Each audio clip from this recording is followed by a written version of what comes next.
Rest in Pieces +1 seasonal event. Yes, that's right, it looks like after just 1 week, the Gwent +1 seasonal event has been taken down. Apparently, it was a little too broken to last the usual 1-month period, and instead we are back to the dual casting seasonal event, which is the same seasonal event that we had several months ago. As a reminder, the +1 seasonal event had us play a 1-strength copy of every unit that we played, and that did allow for some crazy combinations with some cards that probably weren't balanced around players being able to have multiple copies of them in our deck. There was one card, however, that absolutely took the cake.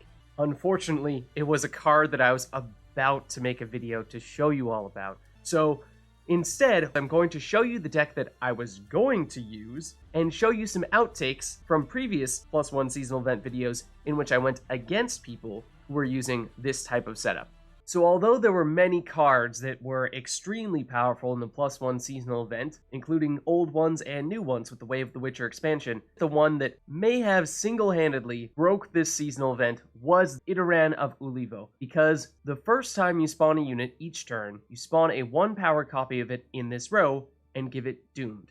However, because every unit that you played in the +1 seasonal event created a 1-strength copy of itself, that meant that this card here would trigger its ability on itself until you fill an entire row with Iterans of Ulivo. And because you spawned an additional copy of every unit that you played in the +1 seasonal event, that meant that Iteran of Ulivo would create a full row of copies of whatever unit you played. And understandably, that got pretty out of hand pretty quickly. So I'll show you one of the ways in which you could have built a deck around this card. One of the things that you had to do to make this type of deck work was to get rid of a few copies of Iteran of Ulivo, because otherwise you would fill the entire row and you would have no space to spawn in those additional cards. There are a couple ways you can make that space. You can either move your Iterans of Ulivo into a different row with Scoia'tael, primarily Guerrilla Tactics, or you could use a monster deck and consume some of those Iterans of Ulivos. Then you have some additional space in that row once you get rid of some of them. So what you're looking at is a deck that I plan to use in the +1 seasonal event featuring Iteran of Ulivo. It is Scoia'tael, it is Guerrilla Tactics, but beyond that, we have an Oniromancy, that of course being a way to guarantee that you can draw into the key card that you're building this deck around. Renew would be a way to get Iteran of Ulivo back from your discard pile into the playing field. If, say, you played him in round 1, you want to make sure you can get him back in round 2 or round 3. This is how you make it happen. And that means that this would also be a way of making sure that your broken combination was functional in multiple rounds and made it almost unbeatable. Then, because we're going Scoia'tael, we're throwing in some of our other strong Scoia'tael cards that we'd like to have a ton of copies of. In this case, we're going for Gezras of Leda. It also does move from one row to the other, so it does make it a little bit easier to make sure that we aren't filling a row, because some of our cards will be hopping back and forth from one row to the other. Next, we have Royal Decree, and this is another case of a way in which to make sure that you can get Iteran of Ulivo in your hand, or if you already have Iteran of Ulivo out on the playing field, play another card that you want to be sure you're making all the copies of. Next, we have Alzur's Double Cross, and because Iteran of Ulivo has 6 strength, it is the highest strength unit in this deck, and therefore this would be another way of getting this card. Maybe you're starting to get the theme at this point. Then, of course, there is Iteran of Ulivo himself. Then, for the rest of the deck, much of what we're trying to do is find other cards that we would like to make as many copies as possible of. One of those being the Tiger here, because it can boost itself up by 10 at the end of the next turn, and if you create a copy of it, would normally have 1 strength in the +1 seasonal event, but after a turn it becomes far more powerful than that, loading up your rows with a ton of strength. Next, we have Snowdrop, and this is probably one of the most common combinations I saw, was Iteran of Ulivo plus Snowdrop, because when you create numerous copies of her, all of those copies get boosted whenever you draw those cards and shuffle them back into your deck. So collectively, they boost each other, and the numbers get astronomically high, in addition to being able to allow you to pick exactly what you want in your hand. Then I threw in the Fisher King, and this was largely just a way of making sure that we could get Iteran to the top of our deck if for some reason we were not able to get him in our hand to begin with, or any of the other cards that would make sure that we could draw into him. Then I threw in the Bone Talisman. This is another one that I think was not strictly necessary, but I threw it in there because I was expecting that we would have both of our rows completely full more often than not, and we do want to be focusing on a lot of special cards, because once we do start playing all those units, there's not going to be any room to play any more of them, so we probably are going to want to have the minimal amount of units in this deck and make them the best units we can possibly make them. Next, we have Malena here. This would be a way of moving your Iturans of Olivo into a different row. Another way of doing this would have been to use your leader ability with Guerrilla Tactics. I suppose that means that if you didn't have Guerrilla Tactics as your leader ability, you could still throw in Malena, and that would be enough of a way to still make it work. But between your leader ability and your Malena, you have a more reliable way of making sure that you can split your Iturans across multiple rows and not just have Ituran and only Ituran being the one getting copied. And that is why Scoia'tael and or monsters with their consume abilities would be two of the factions that would be the easiest in which to make Ituran of Olivo work. Next, we have the prize-winning cow, which after one turn you can use the order ability to transform into short. And so this is very similar to the tiger in that if you can create a row full of these, then that is a ton of strength that is very difficult for your opponent to overcome. Then for the rest of the deck, as we start getting lower on the provision costs here, we're going to be looking at a lot more of those special cards, and this one, largely just assuming that our opponents can have a lot of units out there as well, so went for damaging all of them by one, but this is largely up to you. Then next I threw in the Doblathana Sentry. If we do create a ton of copies of a unit, this may not be a particularly strong one from a provision cost standpoint, but if we can find a way to sneak a bunch of these in and throw in something like a Gezres of Leda, then that would be a crazy powerful combination. So not sure in practice how this would work, but maybe you could make that turn into a lot of strength on your side, assuming you still have some room to do all that movement. Next, we have a couple of Cat Witchers, and similar story there, in that it does give you a unit that is not bad to create a ton of copies of. There are some other ways of making copies of the Cat Witcher using the location cards, but this also would give you the ability to play Ituran of Olivo and the Cat Witchers in the same row, and not have Ituran of Olivo occupy the entire row with all the copies that it creates of itself. Then the Cat Witchers move out, create a couple of spots for you to create copies of other units instead. So another way in which Scoia'tael's movement makes it a little bit easier to make room to spawn in other cards. Then here we start getting into the 4 provision cost cards, and these are all just basically throwaway special cards that you never really want to play in this deck because you want to be focusing on creating all the copies of the really strong units. But by making these low provision cost cards, that means that we can specialize and make those units as good as possible, and we can use a card like Snowdrop, if we do get that, to avoid having to ever play these cards. Then again, if you did fill out both of your rows in their entirety, which would certainly be possible with this setup here, you might end up playing some of these special cards because you're not going to be able to play any units, so in some situations, you might still find yourself having to play a card like this. Same idea with Golden Froth, just another 4 provision cost special card that gives you a little bit of value, but hopefully you don't have to play it. Same idea with Dryad's Caress. More boosting, a little bit of purification, not necessarily sure you're going to need that, although technically speaking, the copies of Ituran of Olivo will have Doom, so you could potentially get some value out of purifying those and make it easier to pull off the Renew, but even then I think that's probably not going to be necessary. Then lastly, we needed a couple more units to fill out the deck, otherwise we wouldn't have hit the minimum. So threw in a cheap one here, just a 4 provision cost Pyrotechnician. Reason why this one seemed like it might have been the best to throw in here is, again, to create more space for the units that you actually want to be creating the space for. Because this one can deal 4 damage to itself, that means that, sure, the original one that you play will still be remaining on the playing field with 2 strength, but the copy with 1 strength that you spawn in would use that ability and destroy itself in the process, manufacturing 1 more space on a row, which may be necessary. So that's the idea with the deck. Like I said, the +1 seasonal event is now over, and unfortunately, because this deck is very much based around the +1 seasonal event and would be pretty much unplayable in any other form, it doesn't make much sense for me to show you it when we aren't able to do the thing that this deck is designed to do. So instead, I'll show you some outtakes from previous games in which my opponent was using a deck somewhat like this one. Okay, and we are going against monsters. So that'll be interesting. We'll see if they have a similar setup to us. They may even have Keltalis themselves. Remains to be seen. But if they are doing things like using a lot of Consume, then that does mean things will be rather difficult. If they are doing things like Thrive and loading up on a bunch of weak units, then this could be a very effective setup. We have Keltalis. We have Oneiromancy, so we can use that to get the Cave Troll. We have Yigurn, so that's not bad either. Were-Rat, some sources of consumption is not a bad thing. This would give us Eater. Wondering if maybe we actually have too many units. We might want to swap out of Were-Rat or out of Alzur's Double Cross, because this is mostly a way to get some of our big cards. Don't think we want that. Let's swap out of Were-Rat as well. And we do still have perhaps a few more units than we would like, but I think we can make this work. Question here would be, do we play for round 1 Keltullus, or do we save it for a little bit later? If we do save it for a little bit later, then maybe we do something like lead off with Yigern and then consume it with the Endriga Warrior. That could work. I'm almost leaning toward that. Just in case our opponent sees Keltullus and immediately panics and passes early, or does something to delete it, or something like that.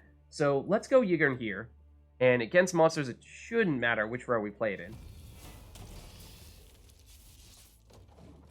And Yigern, unfortunately, does destroy the copy of it, because it has 0 armor for the copy and immediately gets destroyed. Okay, they have Thrive. That is a good sign. So we could even shift gears and deliberately still try to go with Keltullus in this round, or we just try to sneak by without Keltullus and save that for a future round. We may still be able to make that happen. I think maybe we do that. So we'll want to do Endriga Warrior either this turn or next turn. Question then would just be, what is our last card before we pass? Because we want to have this round be as short as possible. We could boost Yigern by 10 using triangle within a triangle. I was thinking that we want to get rid of some of our weaker units, ones that have Death Wish, things of that sort. So for that reason, we definitely do want to go with Bridge Troll here, I think. Oh, and in many ways, it would have been, well, we wouldn't be able to consume both of them, I suppose. So this is fine. And if they want to delete one of the Bridge Trolls, then that's also fine. Like, you'll damage a random unit. You damage one of the trolls, like that one there, then it will boost.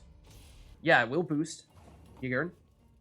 And we don't need to worry about Yigern's armor making it vulnerable. As soon as it loses that, it would get destroyed, but we're about to consume it anyway. So we'll do this. And then we will, I suppose, let's boost the other Endriga Warrior, just in case our opponent has a way of destroying one very powerful card. We'll split our strength a bit. And I'm hoping that we have played quickly enough here that our opponents will not be able to keep pace with us, and that does perhaps appear to be the case. The Thrive is effective in long rounds, yes, but we basically sprinted out and played our big cards early, so our opponent would need to do a fair bit if they wanted to catch up here. They could either pass and give us round 1, which is great, that way we can use Keltullus for the victory in round 2 or round 3, or at least try to, or they could try to play, I would think, possibly 2-ish cards to win in round 1, or they use the best card in their deck in all of their leader charges, which may be exactly what they're about to do. No, they do have a way to consume already. So tell you what, that was a very quick counter.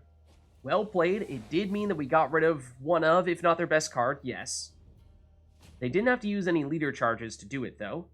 So well played in that regard. They are down 1 card, though. So, I think that means that we are probably going to need to play Keltullus in this round here. Wild Hunt Rider would potentially be a way to help thin our deck a bit. If we were to play this early on and get the other Wild Hunt Rider out of our deck, but I think that's not a huge concern here. Foglet is definitely a card we're going to want to try to get rid of because we used much of our consume in the previous round. And then, yeah, I think we try to get you out of there. And Beast is a good card if we can hide that behind a Cave Troll. Oh, hold on. Hold on a second. If you're leading off with a Cave Troll, are we in for a double date with Keltullus? Maybe. We shall see. Okay. We'll play our Cave Troll. But there's a chance that they are about to do precisely the same thing. No, not this time at least. So they are using consume, or at least in theory, appear to be, which is a good way to counter Keltullus. We don't have any ways to destroy our own units at this point via something like consume. So that means that we will have 4 units if we are to play Keltullus. Tell you what, we may actually need to wait to play Keltullus, because if we play Keltullus, we will have 4 units. On their turn, they could immediately start consuming. They'd have to get rid of their cave trolls or maybe just one of the slizzards. And then if they play a special card, then we would start to lose our own cards, and that's obviously not what we want to have happen. So I think what we do here is we actually boost this cave troll, bide some time, basically,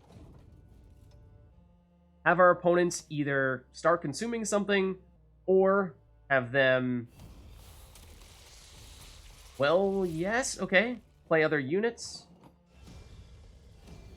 Problem is, those slizzards will continue to be able to consume things, but only in the same row. And these guys are another unit that is great to continually consume because they will continue to come back, but they come back on a random row, and they did not come back on the same row as the slizzard. So that means that now we have an opportunity to make Keltullus happen. Now we do it. Problem here is that if we are destroying these guys, then they will presumably come back from the graveyard. And I'm also a little bit worried about Keltullus here being on just 1 strength. Let's use a leader charge just to get a little bit stronger, because sure, it is behind a defender, but in case our opponent has any way of dealing damage to an entire row, could have still potentially taken out Keltullus. There we did see that we destroyed one of the cave trolls and one of these guys. It did not immediately come back on turn end, so I think it may still come back once they are done, in which case it would also potentially be a good counter. Yeah, to Keltullus, so it does come back here. And at the moment, let's see. Keltullus would be destroying you and would be destroying another one of you. You will continue to come back. So if our opponent has other cards that are lower than 4 strength, then Keltullus would start to destroy those rather than these. As long as these are the lowest, or in this case, second lowest units, then that does mean we are limiting the value from Keltullus a bit, which is unfortunate. Though our opponent does have enough units out there that does perhaps give us a little bit of protection to play another unit of our own, say the Beast. We play that early, and that means that it will have time to boost itself. Oh, however, yes, that was actually very smart of them. Play the Noon Wraith, which has the Death Wish ability to spawn rats in our row, and then if you can consume things with the Kayrin, now you are doing what we would have liked to have been able to do, limit the number of cards that we have. So yes, you have found certainly what amounts to be a pretty solid counter to our strategy here between the consume and being able to bring these units back from your graveyard. Now, at the moment you have 1, 2, 3, 4, 5, 6, 7, 8, whereas we have 1, 2, 3, 4, 5, 6, 7, 8 units. So we're tied at the moment. As long as we can refrain from playing any other additional units, then we should be fine. We'll be at a standstill, and perhaps we can force our opponent into playing more units, and then they will be the ones getting destroyed. So I think what we want to do here is boost something other than the Beast so that they continue to get boosted. So let's use something like Thaw on a Cave Troll. Right now, Kayrin over here is actually technically the strongest unit, so we don't need to worry about the Beast surpassing anything in the immediate future. But I do think that as long as we can keep those Beasts continuing to grow, then we may still have a better long-term strategy than our opponent. But Oneiromancy is dangerous, of course, because they can play anything. What is that? It's another Noon Wraith.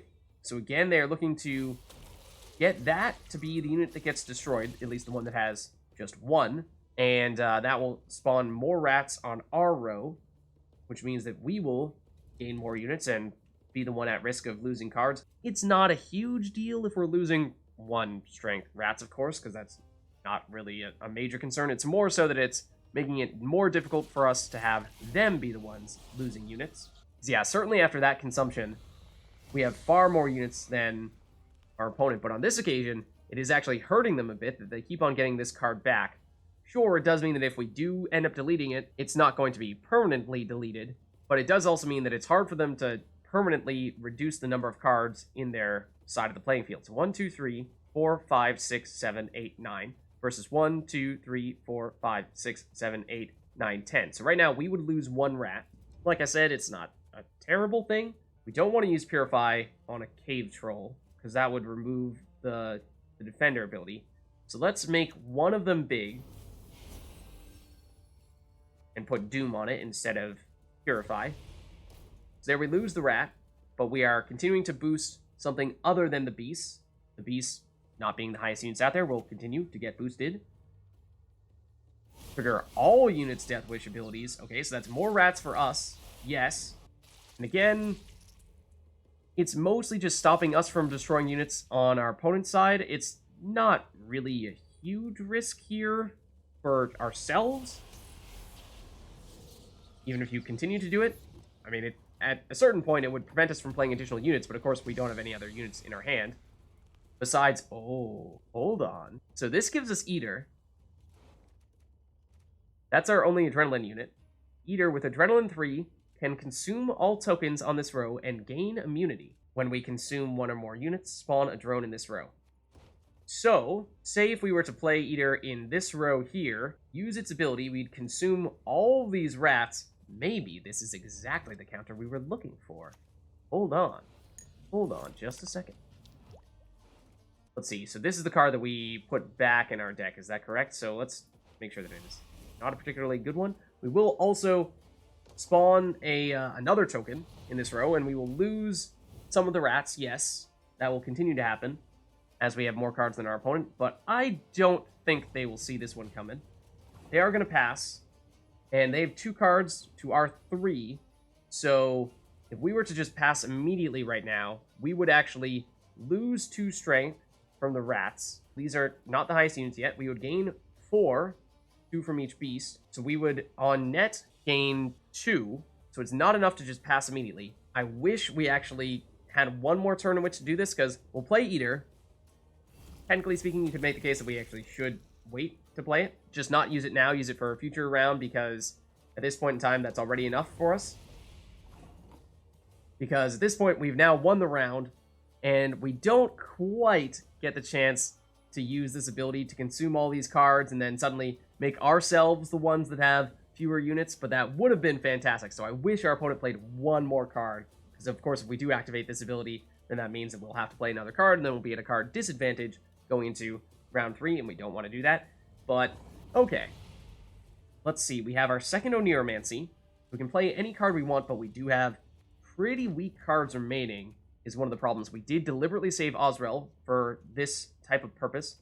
Were-Rat is looking like maybe our other best unit, and Owzer's Double Cross would get us to play the highest unit from our deck. That would be Were-Rat right now. Oneiromancy could give us the Osrel. Could play you as well. I think that means that the Foglet is certainly our weakest option. The problem is, well, is there anything that we actually want to replace that Foglet with? Potentially. That could work. Okay, so we actually lead off with the Wild Hunt Rider, because we have Dominance if it's the only unit out there. By definition, it is the highest unit. It's the only one out there, so we have Dominance. Get the extra stuff there. So that's a good first turn play. Then I'm thinking we probably do want to get this out as early as possible because it has the order ability that we want to make sure that we trigger. Or we make sure that we get Were-Rat early because that also has an order ability. Okay, so you went with these guys, which are also consume options. It's not as important now, of course, because we don't have Keltullus this round, so it's not going to be a major concern if you have fewer cards than us, though you may have good Death Wish units that you'll be looking to consume, in which case that could be an issue. So I think what we do here is we actually do go with the Were-Rat. We'll play you in, well, I mean, we could have you consuming these Wild Hunt Riders. I suppose that's not a bad thing, per se. It will get you boosted. Yeah, let's do that. So the Were-Rats will consume the units to the right. There's no unit to the right for this one, but this one consumed one of those Wild Hunt Riders. And this would have potentially been a reason to have held on to Eater, because like I was saying, it was technically overcommitting in the previous round. I wanted to play just to show you what the potential would have been. Now, this would have been a great card for our opponents to play when we were using something like Keltellus, what with them having a bazillion copies of it. I think we can wait to play Osrel. There's no rush for that. That might be our last card that we play.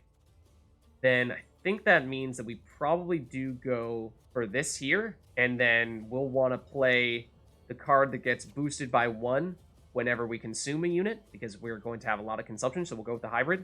Let's play that in the melee row, just to give ourselves a little more space. We want you, and we will actually get 2 of you.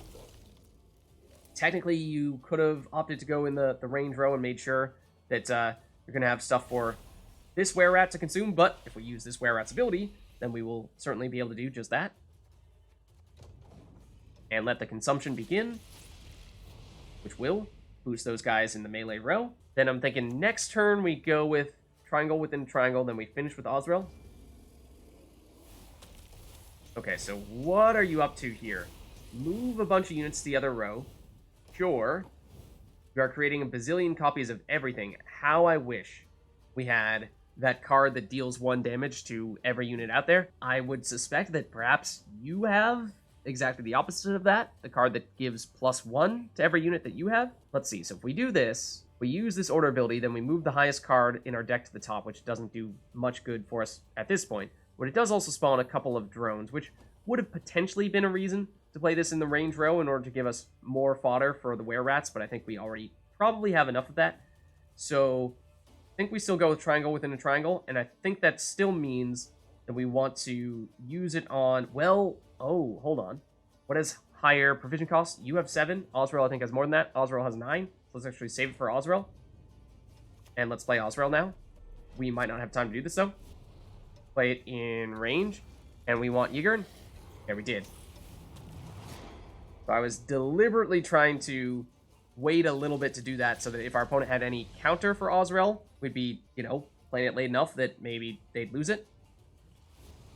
But we'll see what they do here, because I would assume they have something in mind with all these units that they have created. Sure, they can consume them, yes. Those aren't units that do anything special when they get consumed, I don't think. And that gives you the ability to switch around some of your cards, yes. Are these technically... Ooh, I wonder, maybe a Lusty? If you have one of those, you might draw into that and consume all of your 1-strength units, but you don't have any room remaining at this point. So, oh my goodness, wow.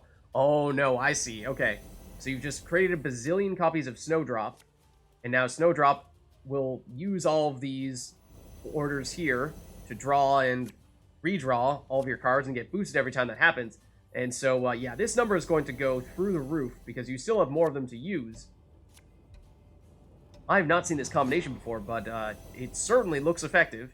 Now, if we had something like Geralt Jurden, we could reset 1 row, yes, but they did a good job of spreading that across 2 rows, so even that probably wouldn't be enough here. And so we could, say, go triangle within a triangle here for an Osrel. We could even make a point of doing it with our weaker Osrel to balance out the strength a little bit. Let's do that. Then we can use our leader ability, and we can also do this. But given how crazy that play was there that our opponent just used, I think we probably will not be able to get up to 200 on this occasion. And, I mean, we'll just throw our leader ability on anything at this point, really. And I think that will be it. We won't use the were-rat ability to de-boost and create additional rats because, well, that means that we would not have enough room for those rats. So, yeah, didn't see that play coming, but wow, there's a good new setup for you. Okay, so we're going against another monsters deck. This'll be interesting. Be cool to see. I mean, do they also have Keltellus? Are they thinking the same thing? Maybe, maybe not. I think we hope that they have maybe Thrive, because that usually requires that our opponent uses a lot of units, and that would be a strong thing for us to go against when we're able to destroy units. We don't have Keltellus or Cave Troll, but we do have Yigurn in our hand, which means that Hauser's Double Cross will give us Keltellus. We definitely don't want to have 2 Foglets. Can we find a way to get ourselves a Cave Troll? Osrel is not the answer. We'd like to get rid of one other thing, say Thaw, Wild Hunt Rider. Okay, well, it looks like we don't have the full combo at the moment, so we can try to play for the victory in round 1 if we can without it. We could certainly lead off with Wild Hunt Rider, and that's not a bad option because when it's the first card played, it absolutely triggers dominance. It means that we will get the other Wild Hunt Rider out of our deck, which makes it easier for us to get the cards we want going forward. That's a good start, and then from there, I mean, we'd like to get rid of the Foglets as well for the same reason, but we don't have any source of consumption with our current hand, unfortunately, unless I suppose we could go Selective Mutation into Eater and then use Eater to consume the Foglet. No, Eater can't do that. It can only consume tokens. So, okay, that is a Thrive unit, but it is also a Death Wish unit, so don't really know if you were playing that for the Thrive or if you were playing that for the Death Wish. And that would perhaps have implications for what we are expecting to see for the rest of your deck. We could go with the Beast here. This is probably one of our best cards to carry us for a round that is not involving Keltelis. So I'm tempted to go with this here. The other thing would be Yigurn, of course, is a lot of strength, yes, but we ideally would have a way to consume it. So, I think we go with Beast. And then what we'll do is we will... Right, this one's going to be a little bit vulnerable, yes, but I think we need to boost something other than the Beast, so that there's something higher on the playing field. That way they'll both get boosted. This one will go to a 6. This one still just 3. Both of them technically are within range of getting destroyed, yes. But we'll see what our opponent does. Or they could transform into a beast. Oh, and what? Hold on. Both of them get to transform? Oh, it's not a deploy ability? Oh no, but that's what the beast says. I thought that was a deploy ability and figured that only one of them would be able to transform, not the second. So that is, yes, a tad concerning. What is your provision cost, out of curiosity? Does it count as the 7 for the beast? Or does it count as whatever doo-doos is? I mean, either way, we should be able to destroy you with triangle within the triangle if we feel so inclined as to do so. Which is, it is tempting. Not gonna lie, that is awfully tempting right now. I think we might want to go that route. At least get rid of the strongest of them. Triangle within a triangle is, of course, one of our best cards, yes. But I think in this round, when we're trying to eke out a win when we're not using Keltelis, getting rid of their best beast and making it so that we have more beasts than them is definitely a big play. And then next turn, we could use a Swallow to boost this Wild Hunt Rider even more and make it so that this beast is still not the highest unit out there. But it depends how our opponent reacts to this, because we did just cut them off a bit. All right, that's some consumption, which is a little bit concerning, because consumption is a way in which to reduce the number of units on your side. So maybe they have Thrive, but if they're going to consume their Thrive units, then that's going to make it a little bit tougher for us to pull off the Keltelis plays when we do. So I think here what we do is, shouldn't matter much if we use Pact or Swallow. I think we're using one of those to boost this Wild Hunt Rider. Get it to go ahead of our beasts to keep the beasts churning.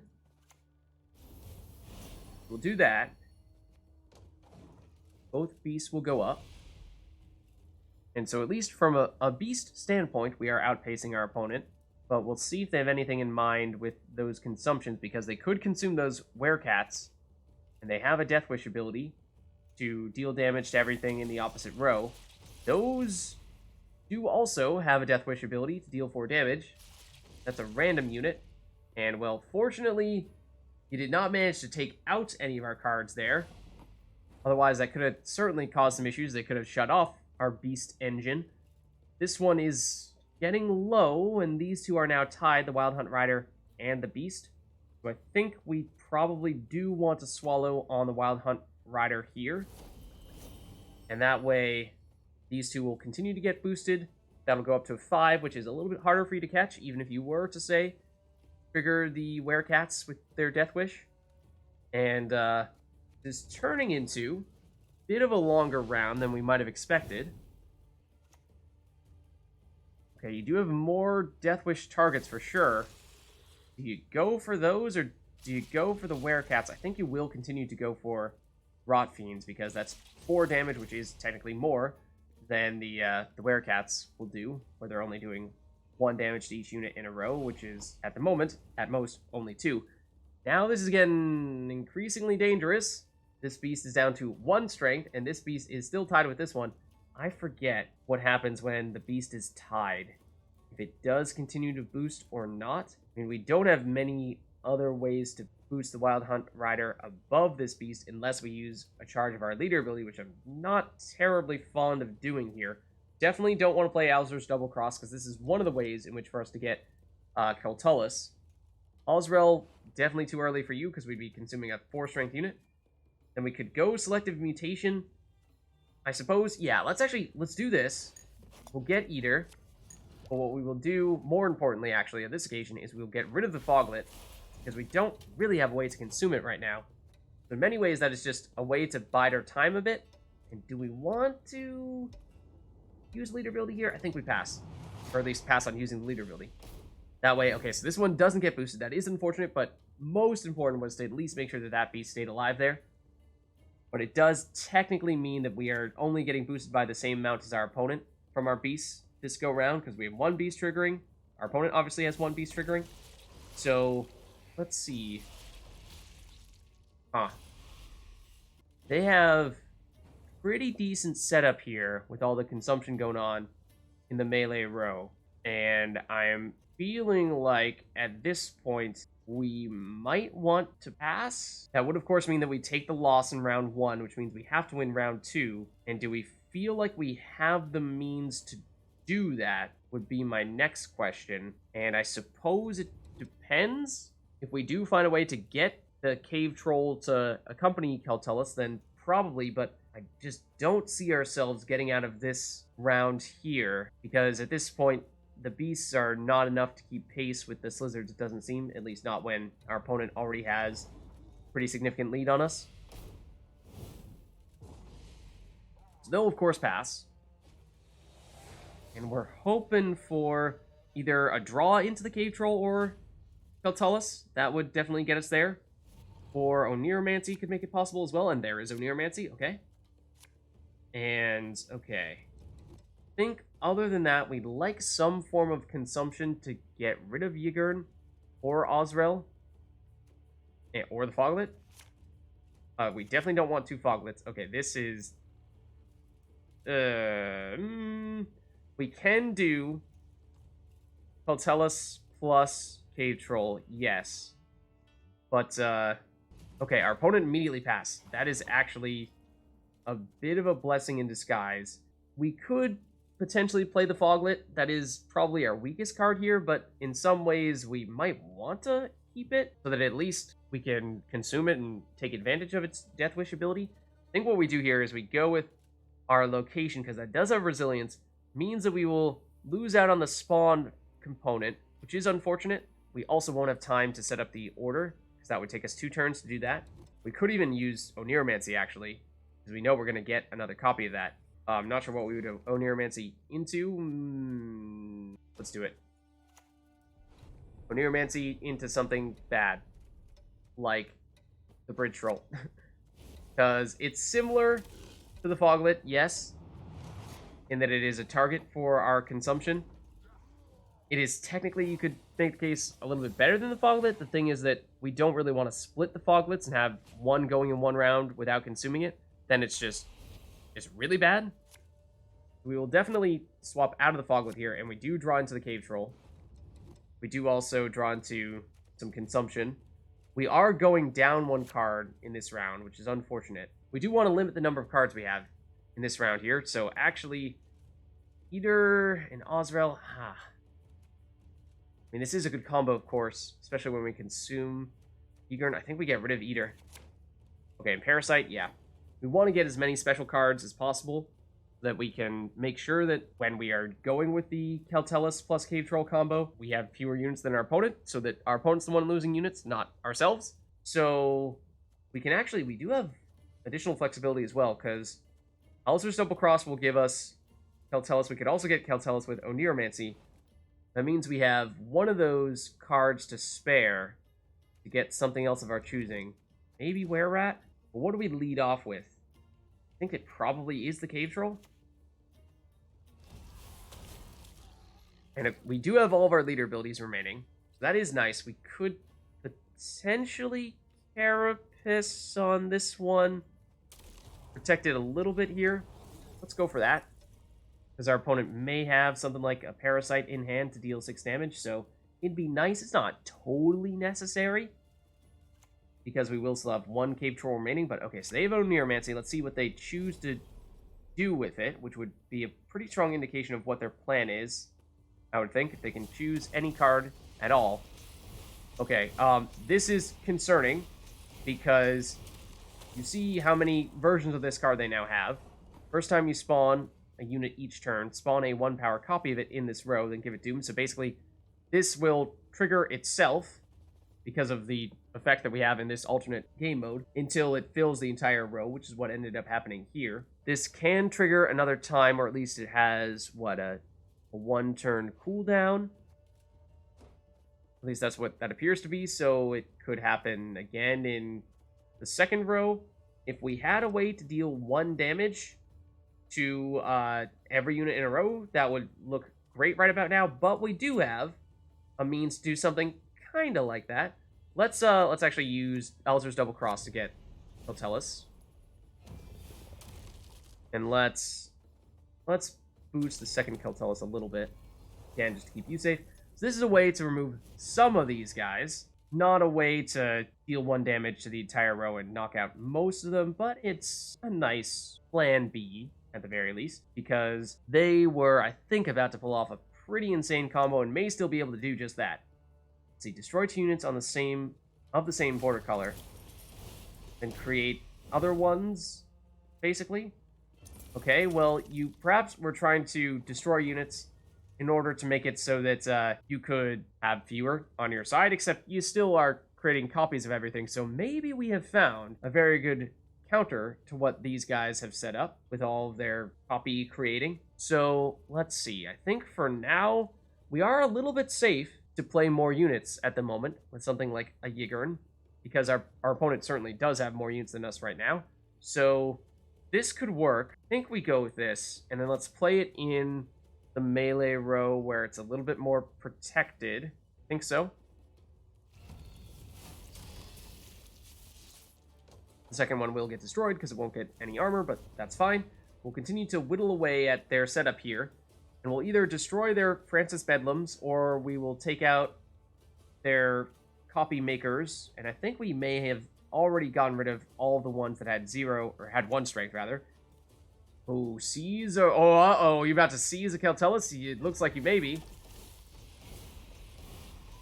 If we could say, boost the Keltelis to make sure that it does not have 4 strength, so that you do not do any seizing, that would be great. We can do that with you. Then we could boost you up further with Parasite. I'm thinking is how we react to this and totally shut off all of these. Otherwise, you're seizing a Keltelis, and I mean, tell you the truth, it's not a huge deal if you do, because you're still going to be triggering it on yourself. But let's do it. It's this, and then it's, I suppose it could be this as well. We already have the Veil, but you could still have some damage. You definitely could. Oh, and that's the thing is, I see. Okay, so Keltelis is going to be destroying these, or at least these ones with 1 strength, which would have, in the process, carried over one of the Keltelises or a Cave Troll over to our opposing side, but we made a point of making sure that they were above 4 strength. So there are your beasts, and a lot of them. That is concerning. That is very concerning. Let's see. So they will continue to get boosted because they will absolutely not be the strongest units, at least not at the beginning here. And Keltelis will continue to destroy the lowest units, which will be these Marunas for now. Do we have enough time to get through all the Marunas and start getting through to some of the bigger targets? Not sure we will. That's a tricky one. We could try to deal some damage with Parasite to remove a beast. I'm just not sure that's going to be a big enough factor here. Let's see. What other options do we have from you? Do some consuming. I think Let's play you. This is going to create a fair bit of units, but I think our opponent has enough at this point that we're fairly safe in that regard. Or, well, actually, you could seize now what are lower than 4 strength units. So, yes, we probably should have continued to stick with these. Does this trigger? No, it's when you consume a unit, not when we consume a unit. So, at least there's that, but that was definitely a misplay. Well, you do have a K-Rin, so that's awfully convenient. Huh. Yeah, absolutely shouldn't have done that. No question. I, for some reason, just totally forgot about how we would be creating weaker units. At some point, that was going to end up happening, unless we just passed early or managed to get rid of all the Marunas before we had to play any of those cards that would create additional units. Yeah, definitely gives you targets for K-Rins to consume. Well, actually, you don't really want to be consuming these. You want to be consuming other things so that these get boosted. Okay, now you're doing that. That's the right answer. I mean, if we had some kind of Geralt to destroy one of these, that would be helpful, of course. You shouldn't be consuming that. But, we do have Oneiromancy, which will allow us to do something to bring in a card from our deck. As long as it's not a 4 strength or less unit, then we should be fine, except we will, of course, create a copy of whatever unit we play that would be 1 strength, and that would get seized unless and until we get rid of the last of you. But I think what we do is we bide this out for 1 more turn, use Parasite to either boost ourselves or damage an enemy. I think we probably do want to boost ourselves unless we get rid of you. We arguably should have done that a long time ago. Not to say it's still not the right answer. I think we do embrace the Keltelis, though. I think we stick with this. No, the reason why I think usually this would be amazingly effective, and it's not quite as effective this time, because we had the Keltelis setup, which is a pretty strong counter to it. We are not that far behind, despite doing a pretty silly misplay there. Oh, that is perfectly timed with Geralt Igni, because we have 2 13 strength units. I was talking about how I would have liked a Geralt. You had a Geralt. And you create a bunch of copies of that. That is catastrophic. So it does now mean that your lowest units will be Geralts. We only have 1 Keltelis remaining, so we will only be destroying 1 at a time. But it is now safe to play units that are 4 or weaker, because this will not be the unit that goes down, so you won't be doing any seizing. But it is probably a case of too little too late. Of course, I immediately start wondering if we had not given them the units that they could have seized, if we did not have those 2 units at the same strength, playing into the Igni, could that have still given us enough strength to pull this off? I don't know. Let's get the Were-Rat out. I think this is now relatively safe to do this. It will consume itself. It'll get boosted, and then we can use that to create a rat. Potentially could have played it in the melee row and just triggered this first. Give ourselves a little bit of fodder for the Were-Rat to consume. Now you're gonna... Oh, well, okay, hold on. You're gonna do some consuming. So I suppose you would have the option of consuming Maruna. So it's not necessarily safe to play cards that are weaker than 4, or 4 or weaker. But Were-Rat does have some consumption that does help us a bit, and that we could potentially consume the very card that we want to prevent our opponents from taking. Thinking we go Ozrel, and Ozrel will... Actually, we could even put Ozrel here, and then make Were-Rat humongous. I mean, we don't want to use Were-Rat's ability after this. We're basically shutting that off, because it will just totally clog up this row. But, we could deliberately do it in advance. No, let's not. So, does mean that you can potentially steal this Ozrel, which is not a... Well, it's not that good, because its deployability is the thing that's special about it, so you're not getting the extra benefit out of it. You do also have 3 cards remaining, whereas we only have 1 card remaining. So that will make it rather tricky, and, well, in case it wasn't clear, it is probably impossible for us to pull this off now. I was interested to see if Keltelis would have been enough to stop this combo here, and maybe it could have been if we played perfectly from there on out, and we certainly did not. So that might have been all it took for our opponents to take the victory, and of course now it's snowballed, and they have taken quite a bit of a lead here. We can still use this order, move the highest unit top of our deck, and spawn drones on both sides. It's not going to really do much, but sure. Then what this does is it does give us the ability to play the Intrigue Warrior over here, consume this, which will create another drone. It's technically the best way to play that, although it's not much. Then we don't want to use Were Rat because it would unboost itself and create rats in this row, except there's not enough room for all those rats, so it is not worth it. So this will be all we can manage to muster here.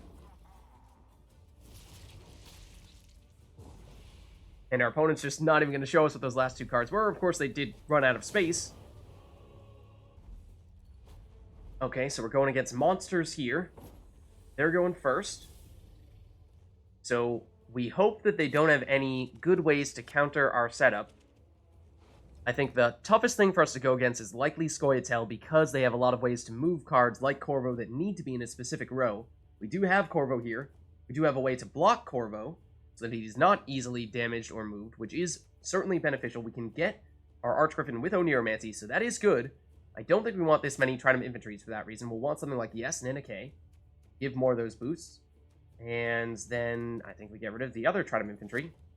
And Dandelion is a good combination with things like Nana K and Corvo. Okay, so let's see. Our opponent, starting with some consumption here on the Slizzards. So usually what I like to do in this scenario is lead off with Donimir. That way Corvo is protected, because he needs to be in the range row, and he is low on strength, so is an easy target to take out. So I think we do that. Technically, it does mean one fewer round in which to get those boosts going and generate the charges, but I think much more likely that we can actually pull off the combination we're looking for in this case. Okay, so here's Oneiromancy. What are they trying to draw? Okay, this is the card that will create a bazillion copies of itself, which is very strong, and can get consumed, I suppose. Normally what I see when people are using this guy is that they follow up with a Snowdrop, which is that new card that allows you to draw additional cards and then put a couple cards back in your deck, and it gets boosted whenever it does that. Create a bunch of copies of that, means you can just flip through your hand numerous times and get boosted in the process. So here I think we do Nana K next, or Corvo. Let's go Corvo, because this is worth 2 boosts per turn, assuming that we play 1 card, our opponent plays 1 card. We could potentially boost this Corvo if we were concerned about our opponent having a way of dealing damage to an entire row. Of course, if they need to target something, then they're going to have to go through our defenders first, so hoping that they are still safe and we can save those charges for boosting the Archgriffin that we will get via our Oneiromancy of our own.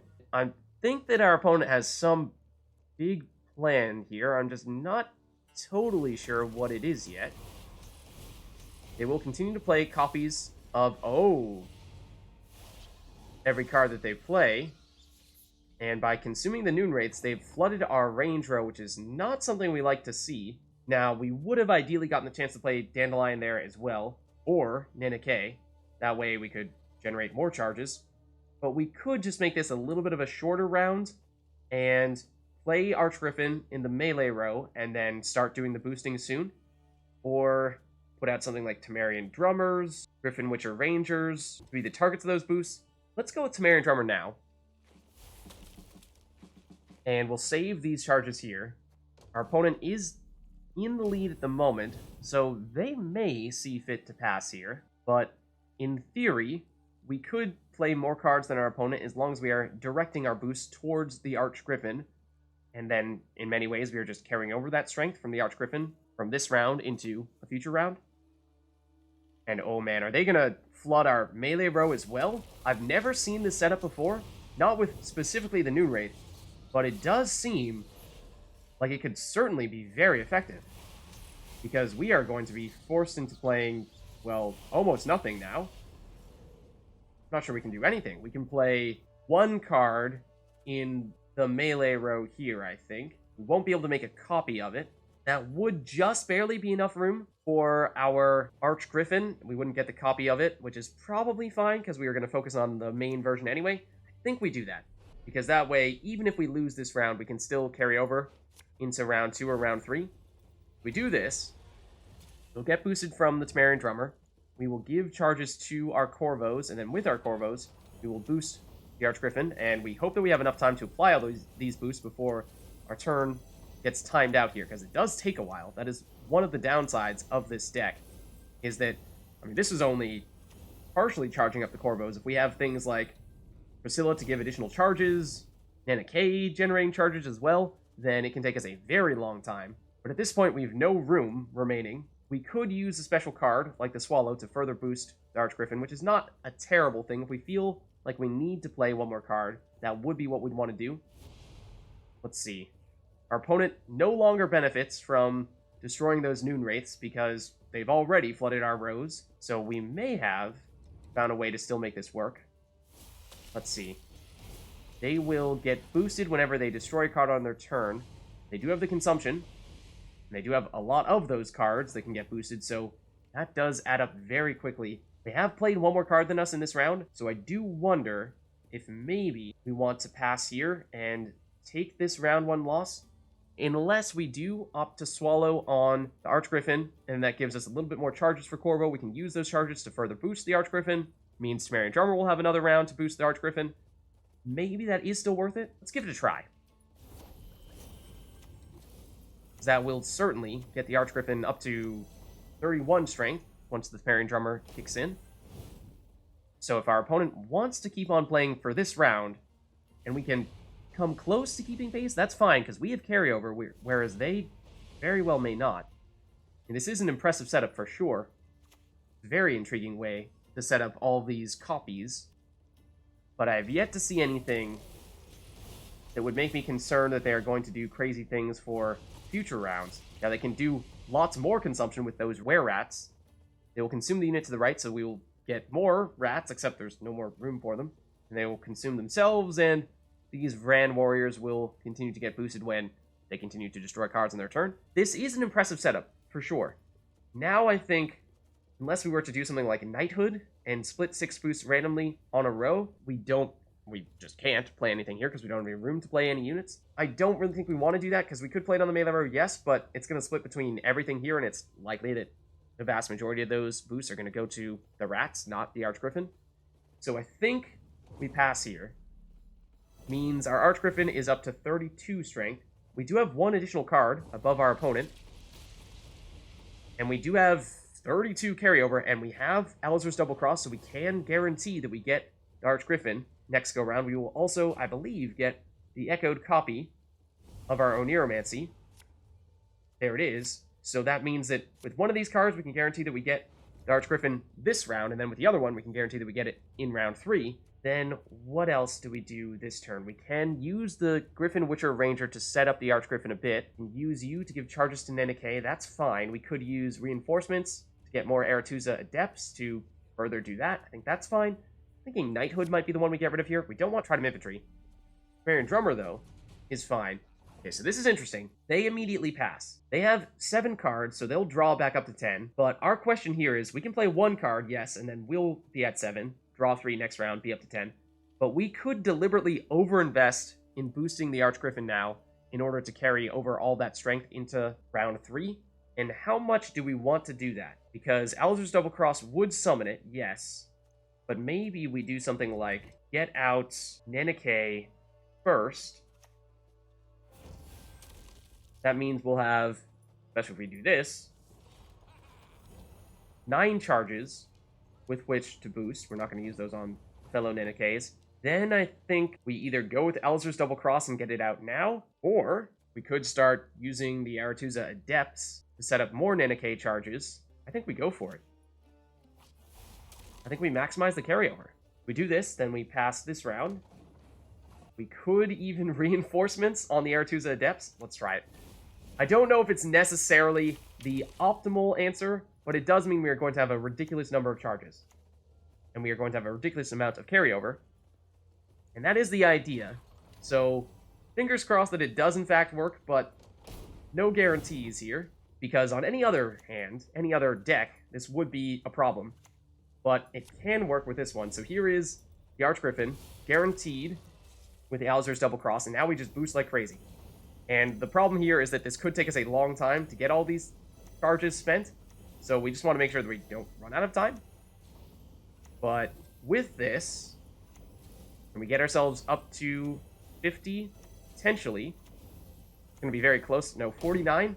Okay, but we are generating a ton of charges here. I think we keep on going, because we will continue to get more charges every time we do this. And with the Artusa Adepts charging up Nana K, it is particularly powerful. We can throw down the Sumerian Drummer to further boost the Archgriffin, and I mean, we could play Dandelion, but that's not really necessary here, because that's just going to boost Nana K, and she's not really the one that needs to get boosted here. So now we might stop. We could potentially play the Griffin Witcher Ranger, put it over here so it gets boosted by Temerian Drummer, transfer those boosts over to the Archgriffin, and that gives us another round in which to use the Artusa Adepts on Nana K to get the charges for her and carry over those to boost the Archgriffin. But I think this is where we draw the line. So 56 carryover. That's what we're going to have. We even draw into the Archgriffin. Okay, that's fine. And that means that we still have Oneiromancy. We could use that to get any other card of our choosing. Could try to find a way to make Cohen work, but I think maybe Priscilla. Priscilla would have been the other card we would have loved to have had in round 2 there, but we couldn't use Oneiromancy to get into her because we weren't sure if we were going to draw into the Archgriffin. Anna Stringer, also great. So let's see. I don't think we start with Archgriffin.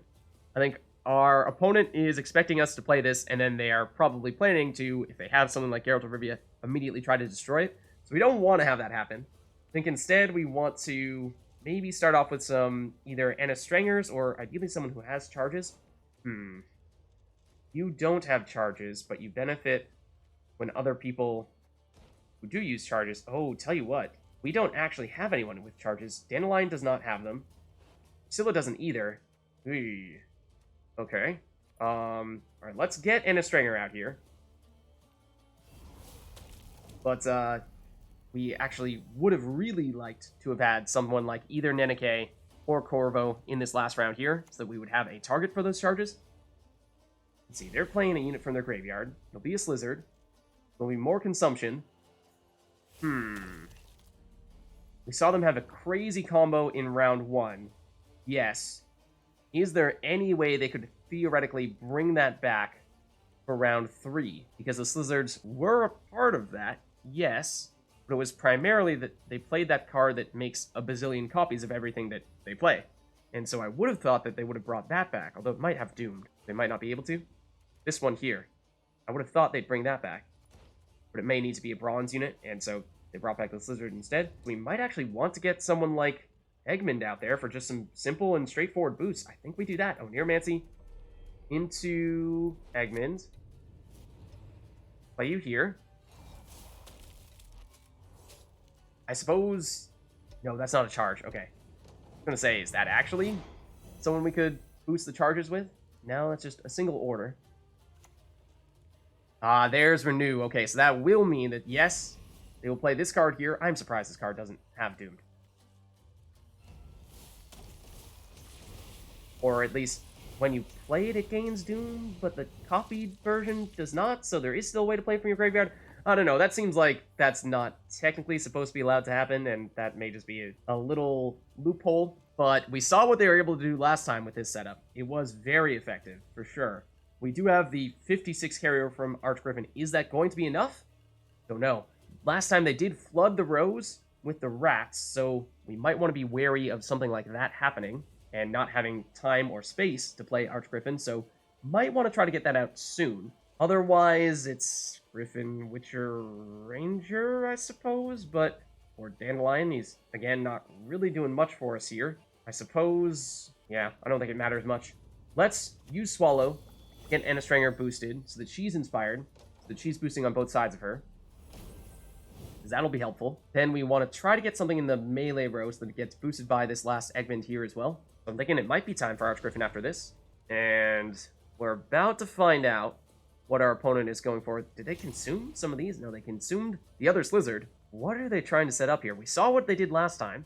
Will it be more of the same, or do they have something else they want to make all the copies of? I mean, there are many ways in which it could be very beneficial, yes, but whenever this unit is destroyed during your turn, boost. Okay. You got rid of one of your ways to destroy cards on your turn. You may have another. You played Were-Rat, which would have been another way to consistently make that happen, especially if you had all the copies of the Were-Rat. So, still not entirely sure what our opponent is trying to set up here. I think now we put the Archgriffin here in the middle between the two Anastringers, so we'll get double boosted here. And the other Archgriffin will, of course, spawn in with 1 strength, but will get boosted by this Egmont. There's our big play. And we don't have a way of blocking this Archgriffin, so we hope that our opponent doesn't have a way of immediately deleting it, but they may. Okay. Play a bronze unit from your graveyard. Okay.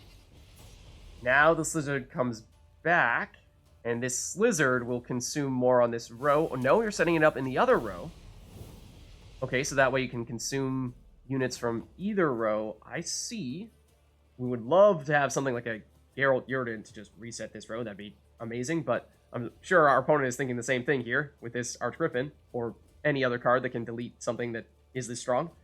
So now Dandelion actually doesn't do anything for us in the range row, and he actually does help us in the melee row. Because, well, I was going to say, if we play him in the melee row, that means more cards in the opposite row. Oh no, opposite is for the opponent, is it not? So let's do this.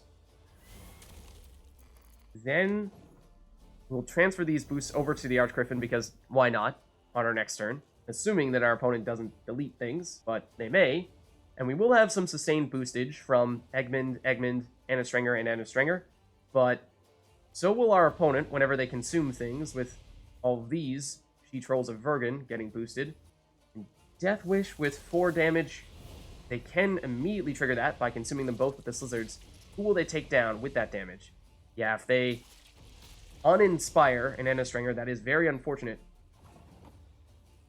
And we don't have any ways of re-inspiring her unless we are to pass those boosts over to her. Technically speaking, that is the most point-efficient thing to do with those boosts. I would have liked to have done it to the Archgriffin, but I suppose, yeah, we'll probably still do it to Anastringer here. Dandelion, at this point, it doesn't really matter where we play you. Well, I suppose we may not even have room for the copy of you. But, okay. Now what we do, transfer over these boosts to Anastringer. She's boosted. She's inspired now, so she'll boost on both sides. We should destroy with Egmont. And, in fact, why don't we get rid of some of these Slizzards? I think we want to get rid of the ones here. I think you're going to do more consuming here. Because you're running out of room in this row. So I think both of these Slizzards, and you're not going to want to consume the She-Trolls, because they're the ones that are getting stronger every turn. So you want to play your big cards here. Ooh, the Beast. Well, there's plenty of time to charge up, because it's not going to be surpassing the Archgriffin anytime soon.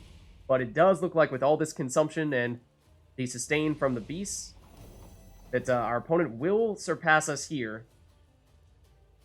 With maybe one more card, depending on what they do with Oneiromancy, but just the Beasts alone might be enough. Rot Fiend, okay, so just another target for them to consume. Does mean they can only consume one at a time, because we did destroy one of those Slizzards, yes. May have seen it fit to opt to use one of Egmont's damage abilities early, rather than having it continue to boost, so that way we could have shut off one of those Slizzards earlier. Was mostly just trying to maximize the boost, though, so opted not to go that route. But our opponent has passed us now. As I said, we do technically still continue to generate some points here, but likely not enough to surpass our opponent, especially when those beasts will also continue to get boosted. And they have more Slizzards. Apparently they grow on trees. And they did consume the Rot Fiend, which now has the Death Wish that deals some damage. That got rid of one of our units, but fortunately it was the unit that we were least attached to.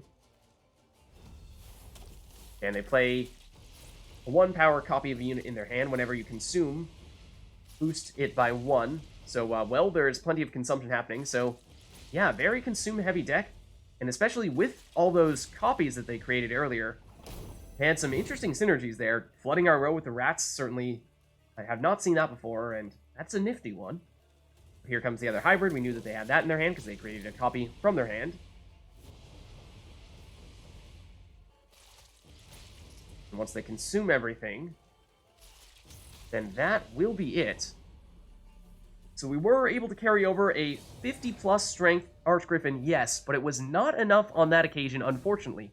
So there's a look at a deck that no longer works, in a seasonal event that no longer exists, and if you liked the video, then make sure to hit the like and subscribe button, and leave a comment down below to let me know, did you ever play one of those crazy Iteran of Olivo decks? If so, what combination did you use? If you played against one, then what did you see your opponent use? And unfortunately, of course, there is no more +1 seasonal event. However, if miraculously it does ever come back, then I think you know what deck we're gonna use. With that, I'll catch you next time.